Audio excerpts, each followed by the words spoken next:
This channel does not promote any violent, harmful, or illegal activities. All content provided by this channel is meant for an educational purpose only. এখনো মনে পড়লে রাতের ঘুম উড়ে যায়, কেঁপে ওঠে শরীর, ঘাম হতেই থাকে, মাথা ছিঁড়ে যায় ব্যথায়, হাত পা কাঁপতে থাকে, গলা শুকিয়ে যায়, চিৎকার করে কাঁদতে ইচ্ছে করে। একটু শ্বাস নিতে বাড়ির বারান্দায় দৌড়ে যাই, ধীরে ধীরে নিজেকে শক্ত করি আর নিজেকেই বলি, এবার সব ভুলে যা, অন্ধকার দিন চলে গিয়েছে। ছোটবেলার ট্রমা এখনো অক্ষত মুম্বাই টেলি ইন্ডাস্ট্রির জনপ্রিয় বাঙালি অভিনেত্রী জয়া ভট্টাচার্যের।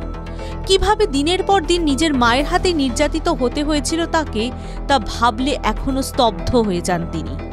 সম্প্রতি এক সাক্ষাৎকারে সেই ভয়াবহ দিনগুলোর কথাই প্রকাশ্যে নিয়ে আসলেন।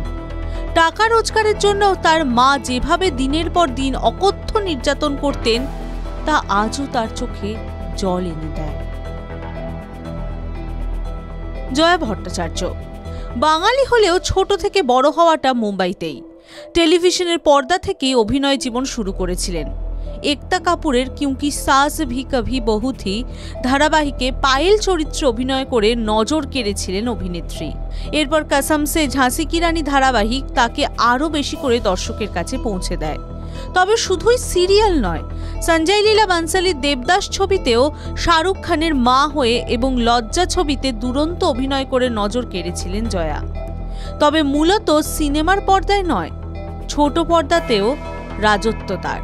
কিন্তু সেই জয়ারই ছোটবেলাটা ছিল ভয়ঙ্কর। প্রতিদিন পরিবারের হাতে, বিশেষ করে মায়ের হাতে নির্যাতিত হতে হতো তাকে।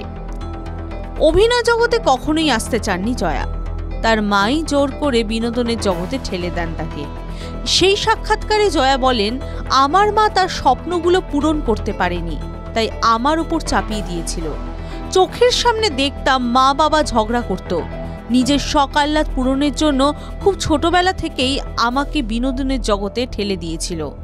প্রথম আমি কাঁদতাম, জেদ করতাম, যেতে চাইতাম না স্টুডিও পাড়ায়।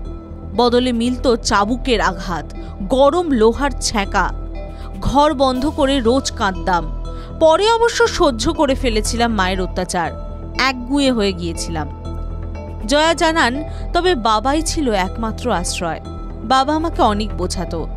বাবাও মায়ের এমন ব্যবহারের কোনো প্রতিবাদ করতে পারত না, কারণ বাবা কিছু বললেই অশান্তি বেড়ে যেত। এসব প্রতিবন্ধকতা পেরিয়ে অভিনয়ের জীবনে সফল জয়া। বলিউডে তাকে এক নামে চেনেন সবাই। তবু ছোটবেলার কথা মনে পড়লে আজও ভয় সিঁটিয়ে যান অভিনেত্রী। টিভি9 বাংলা ডিজিটাল। আবারও এসে গেল টিভি9 বাংলা ঘরের বায়োস্কোপ অ্যাওয়ার্ড। সেরা বাছাইয়ে শামিল আপনিও।